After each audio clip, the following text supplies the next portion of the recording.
الحمد لله الحمد لله نحمده ونستعينه ونستغفره ونؤمن به ونتوكل عليه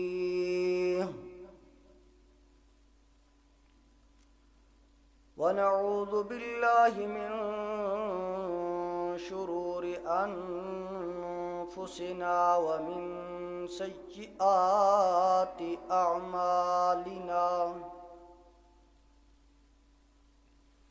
من يهده الله فلا مضل له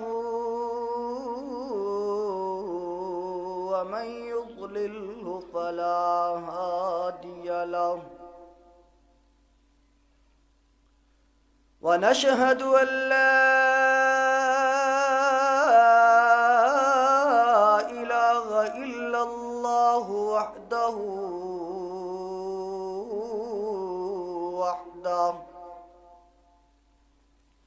وحده لا شريك له وحده لا نظير له وحده لا مشير له وحده لا مثال مثيل له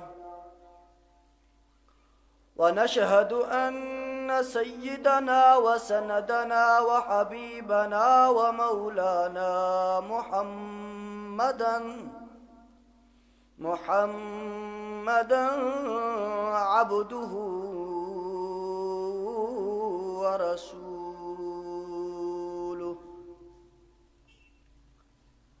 أما بعد فأعوذ بالله من الشيطان الرجيم بسم الله الرحمن الرحيم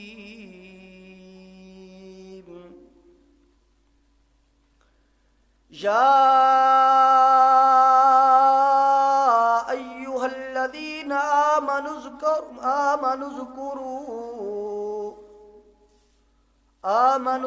الله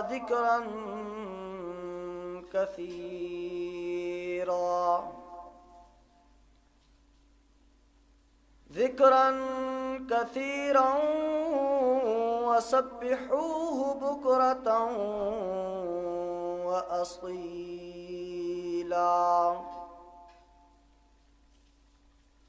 هو الذي يصلي عليكم وملائكته ليخرجكم من الظلمات إلى النور وكان بالمؤمنين رحيما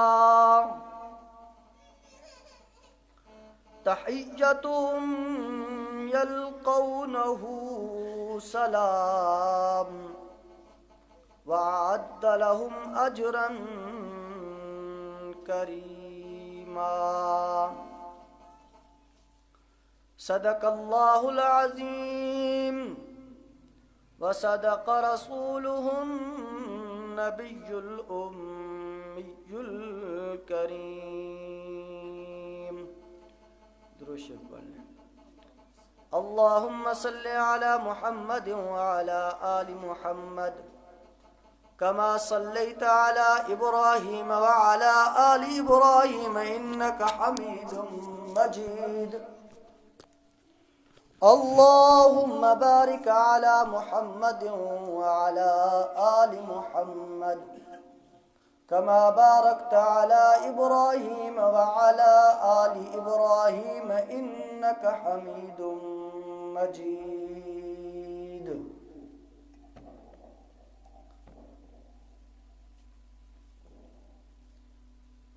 انتہائی واجب الاحترام عزیز دوستو بھائیو،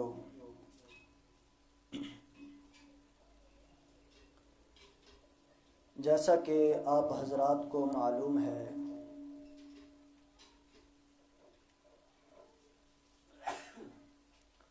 گزشتہ سے پیوستہ جمعۃ المبارک کے اندر ہم نے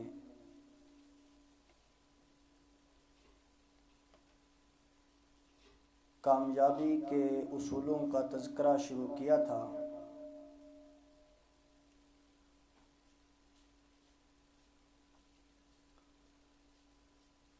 کامیابی کا اصول نمبر 1 اور 2 الحمدللہ بیان ہو چکے ہیں۔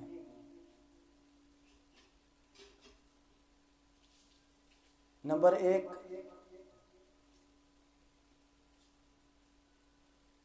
صبر کرنا انسان کو کامیابی کی منزل کی طرف لے جاتا ہے۔ نمبر 2، استغفار کرنا یہ بھی انسان کو کامیابی کی طرف لے جاتا ہے۔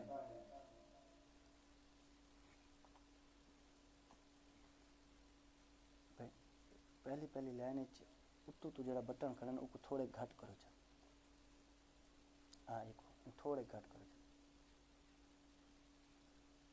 بس۔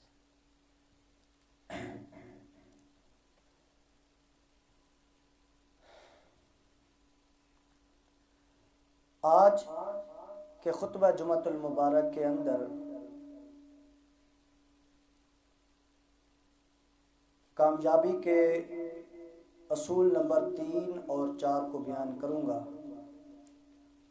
اللہ رب العزت سے دعا گو ہوں اللہ رب العزت مجھے حق سچ بیان کرنے کی توفیق نصیب فرمائے،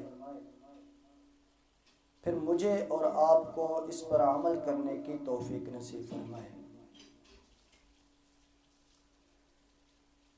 کامیابی کا اصول نمبر 3 کہ تسبیح بیان کرنا اللہ رب العزت کی، اور کامیابی کا اصول نمبر 4 کہ اللہ کی حمدیں بیان کرنا، خوبیاں بیان کرنا، تعریفیں کرنا، یہ کامیابی کی طرف لے جانے والے اعمالوں میں سے ایک عمل ہے۔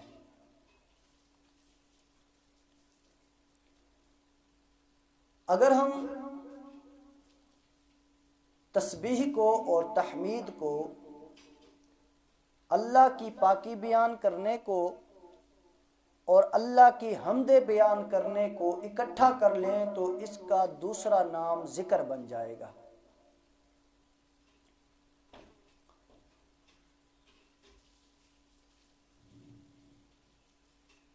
اور قرآن مجید کے اندر آیا ہے وَلَذِكْرُ اللَّهِ أَكْبَرُ،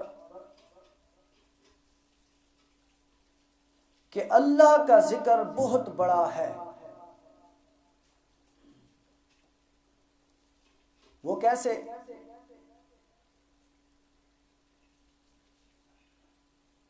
نماز ایک ذکر ہے، روزہ ایک ذکر ہے، زکوٰۃ بھی ایک ذکر ہے، حتیٰ کہ جتنی بھی عبادتیں ہیں وہ تمام کی تمام عبادتیں ذکر کے اندر شامل ہیں۔ کیوں؟ اس لیے کہ ان عبادتوں کے اندر اللہ کا نام لیا جاتا ہے اور اللہ کو راضی کیا جاتا ہے، یہی اللہ کا ذکر ہے۔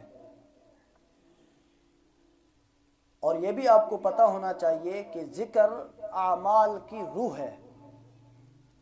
اگر نماز کے اندر اللہ کا ذکر نہیں، ہم شروع کرتے ہیں کہاں سے؟ سبحانک اللہم، یہ کس کا ذکر ہے؟ الحمدللہ رب العالمین کس کا ذکر ہے؟ سبحان ربی العظیم کس کا ذکر ہے؟ سبحان ربی الاعلی کس کا ذکر ہے؟ التحیات للہ، یہ سارا کچھ اللہ کا ذکر آ رہا ہے۔ اسی طرح روزہ ہے، روزے کے اندر ذکر نہیں تو کوئی عبادت۔ ہم روزہ رکھ رہے ہیں اور نیت کے اندر کیا کہتے ہیں؟ اللہ کو یاد کرتے ہیں۔ اور جب افطار کر رہے ہوتے ہیں تو کس سے دعائیں مانگتے ہیں اور کون سی دعا مانگتے ہیں؟ اللہ سے مانگتے ہیں، اللہ کا ذکر ہو رہا ہے۔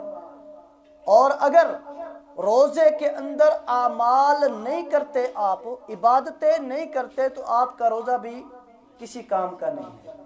تو وہ اللہ کا جو عبادتیں ہیں وہ اللہ کا ذکر ہے۔ تو اعمال کے اندر ذکر ایک روح کی مانند ہے۔ اگر ذکر نہیں تو اعمال کی کوئی حیثیت بھی نہیں ہے۔ میں نے آپ کے سامنے سورۃ احزاب کی آیت پڑھی، یا ایھا الذین آمنوا اذکروا اللہ ذکرا کثیرا۔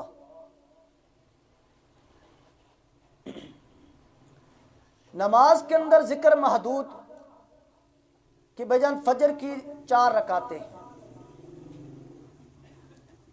اسی طرح ظہر کی رکعتیں بھی متعین، عصر کی رکعتیں بھی متعین، عشاء کی رکعتیں بھی متعین، روزہ ہے تو روزہ بھی 1 دن کا متعین، ہر عبادت متعین ہے جس کا حکم اللہ رب العزت نے دیا ہے۔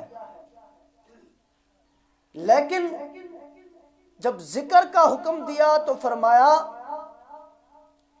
یا ایھا الذین آمنوا اذکروا اللہ ذکرا کثیرا، اے ایمان والو اللہ کا ذکر کرو، ذکرا کثیرا، بہت زیادہ۔ آپ چل رہے ہو، اللہ کا ذکر آپ کی زبان پہ ہو، آپ بیٹھے ہو، اللہ کا ذکر آپ کی زبان پہ ہو، تجارت کر رہے ہو، دکانداری کر رہے ہو، کھیتی باڑی کر رہے ہو، پانی لگا رہے ہو، کسی بھی شعبے کے اندر ہو تو اللہ کی تسبیح اور تحمید سے آپ کی زبان خالی نہیں ہونی چاہیے۔ یا ایھا الذین آمنوا اذکروا اللہ ذکرا کثیرا، بہت زیادہ ذکر کرو۔ نبی کریم صلی اللہ علیہ وسلم نے فرمایا اکثروا ذکر اللہ حتی یقولوا مجنون، اللہ کا اتنا ذکر کرو کہ لوگ تمہیں مجنون کہنے لگ جائے۔ اور ایک اور حدیث کے اندر آیا ہے کہ اکثروا ذکر اللہ، اللہ کا ذکر اتنا زیادہ کرو کہ لوگ تمہیں ریاکار کہنا شروع کر دیں۔ خود ریاکاری نہ آئے دل کے اندر، لیکن لوگ کہنا شروع کر دیں، وہ لوگوں کے کہنے، یعنی اتنا ذکر کرو کہ لوگوں کی نظر میں آپ آ جاؤ، اتنا ذکر کرو اللہ رب العزت کا۔ لوگ تو کہیں گے مجنون ہے، لوگ تو کہیں گے ریاکار ہے، لوگ تو کہیں گے یہ دیوانہ ہے، یہ پاگل ہے، لگا ہوا ہے اللہ کے ذکر میں۔ اور میں آپ کو بھی بتلانا چلوں، صرف ذکر اسی چیز کا نام نہیں ہے، پہلے میں بیان کر چکا ہوں کہ اللہ اللہ اس کا نام نہیں ہے ذکر۔ ذکر یہ قرآن مجید کا بیان کرنا بھی کیا ہے؟ ذکر ہے، اور سب سے بہترین ذکر یہی قرآن مجید کا بیان کرنا ہے۔ اور افضل الذکر لا الہ الا اللہ۔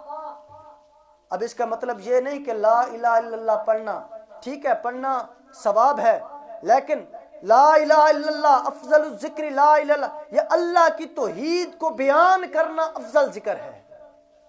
اور جب اللہ کی توحید بیان کی جائے تو لوگ دیوانہ تو کہیں گے، لوگ مجنون تو کہیں گے، لوگ لڑیں گے بھی صحیح کہ یہ ہمارے بتوں کو برا بھلا کہتا ہے، یہ تو ہمارے آپس کے اندر توڑ پیدا کر رہا ہے، یہ تو مجنون ہے، یہ پاگل ہے، اس کی بات پر غور نہ کرو۔ لیکن سن لو سورۃ آل عمران، اللہ رب العزت نے اعلان کیا کہ جن کو تم مجنون کہہ رہے ہو، جن کو تم پاگل کہہ رہے ہو، اصل میں حقیقتاً عقل مند لوگ ہیں تو یہی لوگ ہیں۔ سورۃ آل عمران آیت نمبر 190، اللہ نے فرمایا ان فی خلق السماوات والارض واختلاف اللیل والنہار لآیات لأولی الالباب، آسمانوں اور زمین کی پیدائش میں اور رات اور دن کی ہیر پھیر میں، کبھی رات اور کبھی دن، اور یہ آسمانوں کا بننا اور یہ زمینوں کا بننا، اس میں نشانیاں ہیں عقل مندوں کے لیے۔ یا اللہ عقل مند کون؟ ہر کوئی سمجھ رہا ہے میں عقل مند، مشرک ہے تو وہ بھی کہہ رہا ہے میں عقل مند، کافر ہے تو وہ بھی کہہ رہا ہے میں عقل مند، مسلمان ہے تو وہ بھی کہہ رہے ہیں ہم عقل مند۔ یا اللہ بتلائیے گا کہ عقل مند کون ہے؟ آگے اللہ رب العزت نے فرمایا الذین یذکرون اللہ قیاما وقعودا وعلی جنوبہم، کہ عقل مند وہ لوگ ہیں جو اللہ کا ذکر کرتے ہیں کھڑے ہوئے، اور اللہ کا ذکر کرتے ہیں بیٹھے ہوئے، وَعَلَىٰ جُنُوبِهِمْ، راتوں کو سوتے ہیں تو بھی اللہ کا ذکر کر رہے ہوتے ہیں، وَيَتَفَكَّرُونَ فِي خَلْقِ السَّمَاوَاتِ وَالْأَرْضِ، اور یہ آسمان اور زمین کے اندر سوچتے ہیں، غور و فکر کرتے ہیں، دیکھو میرے رب نے کیسا خوبصورت آسمان بنایا، تہ بتہ آسمان بنائے، کوئی ستون نہیں ہے، بغیر ستونوں کے آسمانوں کو کھڑا کر دیا، زمین پانی کے اوپر کھڑی کر دی، واہ میرے مولا تیری قدرتیں ہیں، یہ تیری کاریگری ہے کہ تو نے پانی کے اوپر زمین کو، ہم پانی کے اوپر کسی چیز کو کھڑا نہیں کر سکتے، لیکن یہ اللہ کی کاریگری ہے کہ اللہ نے 7 زمینوں کو پانی کے اوپر کھڑا کر دیا۔ یہ سوچتے ہیں، یہ اللہ کا ذکر کرتے ہیں، اور اس کے بعد فرمایا ربنا ما خلقت ھذا باطلا، اور وہ کہتے رکھتے ہیں کہ اے اللہ تو نے جو چیز بھی بنائی ہے وہ بے فائدہ نہیں بنائی، اس کا کوئی نہ کوئی فائدہ ہے، اور وہ کہتے رہتے ہیں سبحانکا، وہ تسبیح بیان کرتے رہتے ہیں، کیا کرتے رہتے ہیں؟ سبحانکا، اللہ کی پاکیاں بیان کرتے رہتے ہیں، فقنا عذاب النار، اور دعائیں مانگتے رہتے ہیں کہ اللہ ہمیں جہنم کے عذاب سے بچائے رکھے۔ تو یہ ہے عقل مندوں کی تعریف۔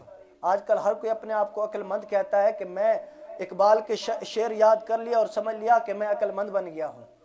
عقل مندی اس کے اندر نہیں، عقل مندی اسی کے اندر ہے کہ تم اللہ کی توحید کو تسلیم کر لو، کہ دیکھو اللہ نے کیسا خوبصورت آسمان بنایا، اللہ نے کیسی خوبصورت زمینیں بنائی، اور اللہ تعالیٰ نے دنیا وما فیہا کے اندر جتنی بھی چیزیں ہیں وہ ساری کی ساری اللہ تعالیٰ نے بے فائدہ نہیں بنائی۔ تو فرمایا عقل مند وہ لوگ ہیں، لوگ تمہیں مجنون کہیں گے لیکن حقیقت کے اندر عقل مند وہی لوگ ہیں جو اللہ کا ذکر کرنے والے ہوتے ہیں۔ میں بات کر رہا تھا کہ تسبیح اور تحمید، اللہ کی پاکیاں بیان کرنا اور اللہ کی تعریفیں کرنا، یہ ذکر کے اندر شامل ہے، اور ذکر کرنے والا کون ہوتا ہے؟ عقل مند ہوتا ہے، اور جس کو اللہ تعالیٰ عقل مند کہہ دے وہ انسان کامیابی کی طرف گامزن ہوتا ہے۔ آگے فرمایا کہ ذکر کرنے والا اس دنیا ہے، ہر دنیا کے اندر ہر انسان پریشان ہے، ڈاکٹر کے پاس جاتا ہے نیند نہیں آتی، شوگر کا مسئلہ ہے، دماغ کا مسئلہ ہے، پٹھوں کا مسئلہ ہے، کیوں مسئلہ بنا ہے؟ بھائی ٹینشن لی ہے آپ نے، کوئی پریشانی ہے آپ کو اس لیے شوگر ہے، کوئی پریشانی ہے آپ کو، آپ دماغ زیادہ کام کر رہا ہے آپ کا، اور اسی وجہ سے جسم کے اندر درد ہے، اسی وجہ سے پٹھوں کے اندر چھکاؤ ہے، یہ سب کی سب ڈاکٹر بیماری بتا رہے کیا؟ ٹینشن ہے، پریشانی ہے،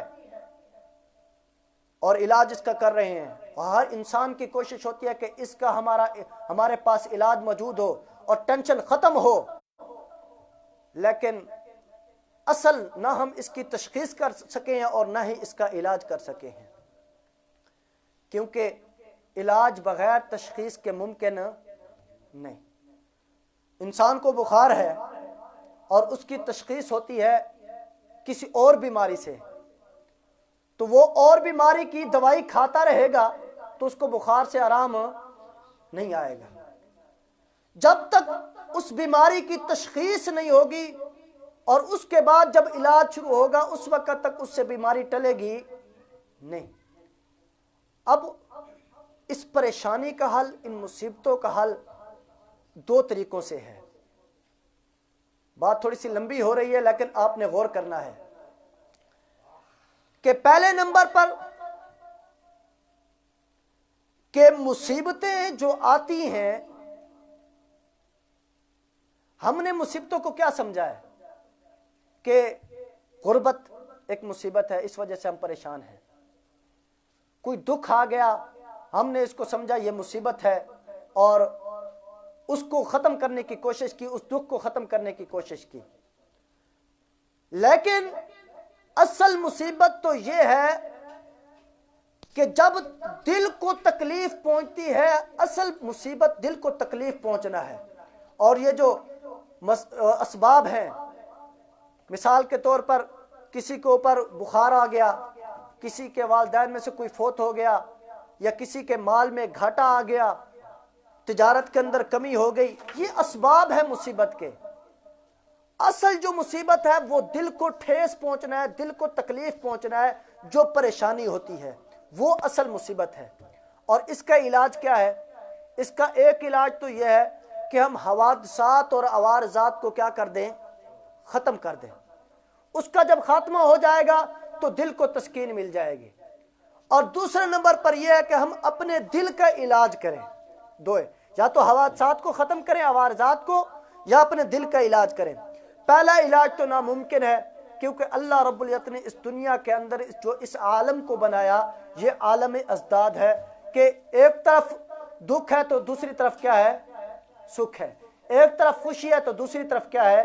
غمی ہے۔ ایک طرف مصیبت ہے، دوسری طرف آرام ہے، یعنی دونوں چیزیں موجود ہیں، اور انسان ان دونوں حالتوں کے اندر گزرتا ہے۔ یہ اللہ تعالیٰ نے اٹل فیصلہ کر دیا ہے، ہم اس کو ختم نہیں کر سکتے۔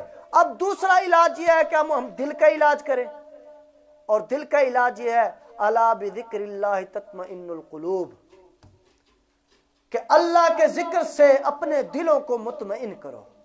اور جب ہمارے دل مطمئن ہو جائیں گے تو ہم بالکل آزاد ہو جائیں گے، اور ہمیں اس دنیا کی کوئی ٹینشن اور کوئی پریشانی نہیں ہوگی۔ الا بذکر اللہ تطمئن القلوب۔ اور ایک اور مقام پر اللہ رب العزت نے نبی کریم صلی اللہ علیہ وسلم نے فرمایا لِكُلِّ شَيْءٍ سَقَالَةٌ وَسَقَالَةُ الْقُلُوبِ ذِكْرُ اللَّهِ، کہ ہر شے کا ایک سائیکل ہوتا ہے۔ سائیکل وہ دوسری چلانے والے نہیں، سواد کے ساتھ سائیکل، مثالہ جسے کہتے ہیں۔ ہر چیز کا ایک مثالہ ہوتا ہے، اور دلوں کی صفائی کرنے کا جو مثالہ ہے وہ ہے ذکر اللہ، اللہ کا ذکر ہے۔ اور اللہ کا ذکر کس میں شامل؟ اللہ کی پاکی بیان کرو، اللہ کی حمد بیان کرو۔